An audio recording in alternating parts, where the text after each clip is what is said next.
안녕하세요. CM테스입니다. 최근에 거래처에서 방화벽에 대한 문의가 조금 여러 분 있어가지고요. 오늘은 방화벽에 대한 얘기를 좀 해드리려고 영상을 제작하게 되었습니다. 방화벽은 사실은 네트워크 보안인데요. 고객사분들이 중소기업이고 IT 담당자가 없는 경우가 많다 보니까 저희 방화벽 보완해주세요 이렇게 물어보시는 사례도 많아요. 근데 사실 아까 말씀드렸듯이 보안에는 너무도 많은 종류가 있습니다. 예를 들자면 네트워크 보안, 서버 보안, DB 보안, 문서 보안, 데스크탑 보안, 웹 보안, OS 보안, 개인정보 보안 이런 종류의 굉장히 많은 보안 요소가 있는데요. 물론 이 각각의 항목들도 더 깊이 들어가면 또 세분화됩니다. 문서 보안 같은 경우에는 DLP라고 해서 데이터를 유출을 방지한다든가 암호화의 기반에 DRM이라는 게 또 있기도 하고요. 데이터 저장 자체를 PC에 저장 못하도록 하는 문서 중앙화라는 제품도 있습니다. 또 DB 조환 쪽으로 넘어가게 되면 DB에 대해서 접근 제어라는 방식도 있고 암호화를 해서 지원하는 방식도 있고 이거를 중간에 여러 가지 방식으로 혼합한 하이브리드 방식도 있습니다. 이렇듯 다양한 보안들이 있는데요. 그 중에서 방화벽은 가장 기본 요소인 네트워크 보안입니다. 내부와 외부를 차단해가지고 어떤 것들은 연결해주고 어떤 것들은 차단하는 이런 기본적인 장비나 소프트웨어를 총칭하는 것을 방화벽이라고 보시면 됩니다. 그럼 방화벽은 왜 필요할까요? 간단하게는 아까 말씀드렸듯이 외부 위험 요소의 접속을 차단하는 걸 지원한다거나 아니면 정상적인 서비스 같은 경우에는 정상 접속을 지원하는 역할을 하는 거죠. 그래서 주요 기능으로는 이런 것들이 있습니다. 접근 제어인 거죠. 방금 전에 얘기했던 내 외부 네트워크 접속 패킷을 필터링하고 통제하는 역할을 한다든가, 그리고 사용자가 정상적인 사용자 인증을 제공하는 기능도 제공하고 있고요. 누가 어떻게 사용하는지 감사나 로그를 저장해놓은 그런 기능을 또 갖고 있습니다. 또 대표적인 게 프록시 기능이 있는데요. 기업의 보안 정책에 따른 사용자의 서비스 요청을 전달하거나 수신하는 역할, 이걸 프록시 기능이라고도 표현합니다. 또 NAT라고 해서 NAT 기능이 있는데요.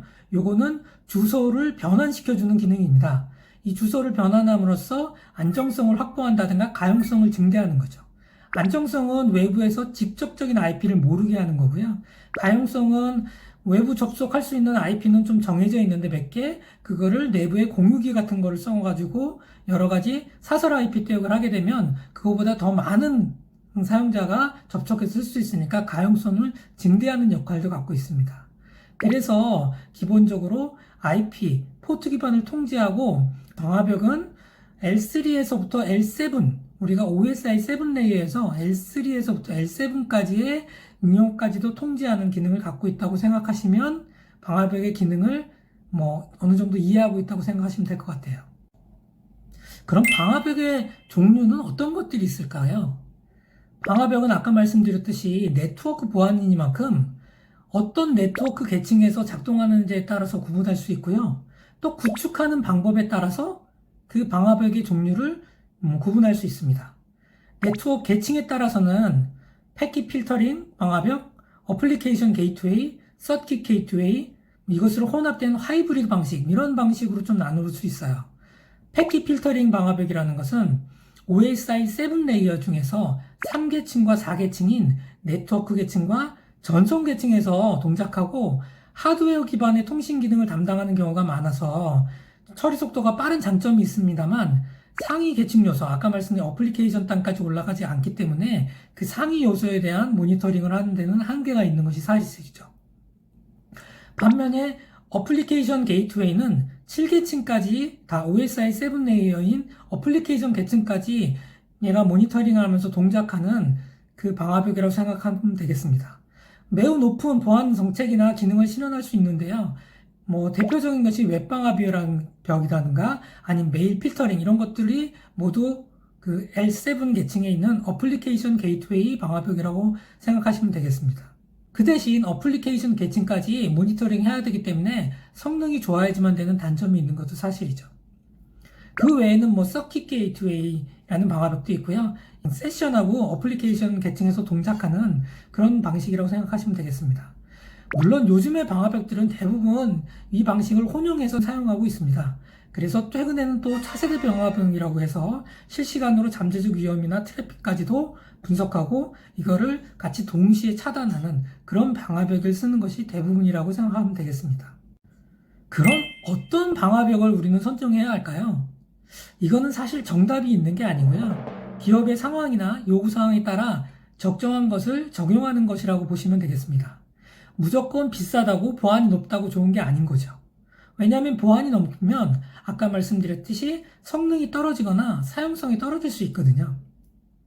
그래서 사용자가 생각하는 요구사항에 따라 그리고 자원의 중요도에 따라 적정한 걸 선택 사용하시는 거라고 보시면 되겠습니다. 근데 중소기업에서는 방화벽만 있으면 보안에 문제가 없다라고 생각하고 좀 그 편견을 갖고 있는 분들이나 오해를 갖고 계시는 분들이 있고요. 방화벽만 있으면 모든 보안이 해결된다고 생각하시는 분들도 있거든요. 이거는 방화벽이 아까 말씀드렸듯이 차세대 방화벽이 되면서 약간의 다른 기능들을 조금씩 보완했기 때문에 그런 생각을 갖고 있는데요. 사실은 그렇지 않습니다. 그리고 개인적으로 외부 침입을 막는 기본적인 방화벽은 도입한 다음에 추가적인 다른 보안 기능을 추가하는 것을 추천드리고 있습니다. 예를 들자면 저희 회사는 뭐 데이터의 중요성이 엄청 중요합니다. 그래서 데이터가 문서, 갖고 있는 문서들인데 대부분 문서 보안이 같이 됐으면 좋겠습니다. 그러면 네트워크 보안인 방화벽과 문서 보안인 아까 전에 DLP나 문서 중앙화, DRM 이런 것들을 선택해서 사용하시면 되는 거죠. 특히 요새 같은 경우는 랜섬웨어나 이런 경우가 이슈가 너무 많다 보니까 네트워크 보안에 랜섬웨어 대응하는 솔루션을 같이 접목해서 쓰시면 내 필요에 따라 적정한 솔루션을 선택한다고 생각하시면 되겠습니다.